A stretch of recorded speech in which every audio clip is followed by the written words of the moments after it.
இன்றைய இன்றைய ஜீவ ஜீவ அப்பம் அப்பம் தேவனுடைய வார்த்தையானது ஜீவனும் வல்லமையும் உள்ளதாயும் இருபுறமும் கருக்குள்ள எந்த பட்டயத்திலும் கருக்கானதாயும் ஆத்மாவையும் ஆவியையும் கணுக்களையும் ஊனையும் பிரிக்கத்தக்கதாக உருவ குத்துகிறதாயும் இருதயத்தின் நினைவுகளையும் யோசனைகளையும் வகையறுக்கிறதாயும் இருக்கிறது.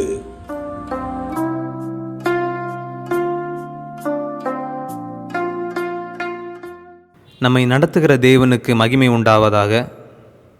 இன்றைய நாள் ஜீவ அப்பத்தின் தியானத்திற்கு எரேமியா 42 அதிகாரம் 6 வசனத்தை நாம் தியானத்திற்கு எடுத்துக்கொள்ளலாம். இந்த வசனத்தின் மூலமாக தேவன் நமக்கு சொல்லுகிற வார்த்தை என்ன அப்படின்னு கவனிக்கும்போது, இஸ்ரவேல் ஜனங்கள் எரேமியா தீர்க்கதரிசியை சந்திக்கிறாங்க. அவங்க சந்திக்கிறதான சூழ்நிலை என்ன அப்படின்னா, மிகவும் ஒடுக்கப்பட்ட நெருக்கமான சூழ்நிலையில் மத்தியில் அவங்க சொல்கிற வார்த்தை என்ன அப்படின்னா, நன்மையானாலும் சரி தீமையானாலும் சரி நாங்கள் கர்த்தருடைய வார்த்தைக்கு கீழ்ப்படுகிறோம் அப்படின்னு.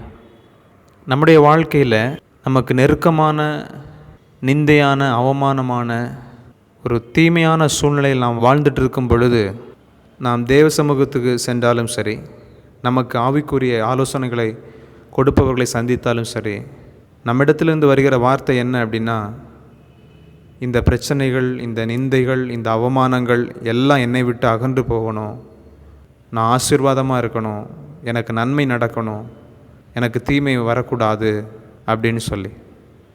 ஆனால் இந்த ஜனங்களும் மிகவும் நெருக்கப்பட்ட சூழ்நிலையிலிருந்து தான் வெளியில் வந்து தான் இவங்களும் சொல்கிறாங்க. என்ன சொல்கிறாங்க? நன்மையானாலும் தீமையானாலும் சரி நாங்கள் தேவனுடைய சத்தத்துக்கு கீழ்ப்படிவோம் அப்படின்னு.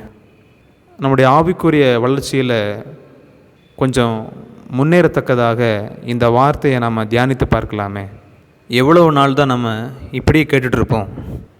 நாமும் தேவ சமூகத்துக்கு போகும் பொழுதும் நமக்கு ஆலோசனை கொடுக்குறதான ஆவிக்குரிய ஆலோசகர்களை கண்டு நாம் ஆலோசிக்கும் பொழுதும், என்னுடைய வாழ்க்கையில் நன்மை நடந்தாலும் சரி தீமை நடந்தாலும் சரி நான் தேவனுடைய வார்த்தைக்கு, தேவனுடைய சத்தத்துக்கு நான் கீழ்ப்படிவேன் அப்படின்னு ஒரு வாஞ்சையும் ஒரு விருப்பத்தையும் நாம் ஏற்படுத்தி கொள்ளலாமே. இப்படி நாம் ஏற்படுத்தி கொள்ளும் பொழுது தேவனுக்குள் நாம் வளர்கின்றவர்களாய், தேவனை சார்ந்து வாழ்கின்றவர்களாய், தேவனுக்குள் வாழ்கின்றவர்களாய் நாம் காணப்படுவோம். இன்றைய நாளில் நமக்குள் ஒரு வைராக்கியம் எழும்பட்டும். நான் எப்படிப்பட்டதான சூழ்நிலையில் வாழ்ந்தாலும், எனக்கு தீமையான நிலை இருந்தாலும் நன்மையான நிலை இருந்தாலும், நான் எப்பொழுதும் தேவனுடைய சத்தத்தை, தேவனுடைய வார்த்தையை கேட்டு கீழ்ப்படிந்து வாழ்கின்றவனாய் இருப்பேன் என்று சொல்லி ஒரு தீர்மானம் எடுத்து வாழ்வோம். தேவனுடைய நாமத்தை மகிமைப்படுத்துவோம்.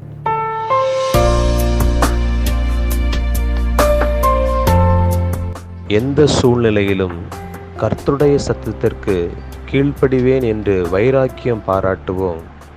கர்த்தருடைய சத்தத்தை எப்பொழுதும் கேட்போம். கர்த்தருக்கு கீழ்ப்படிவோம்.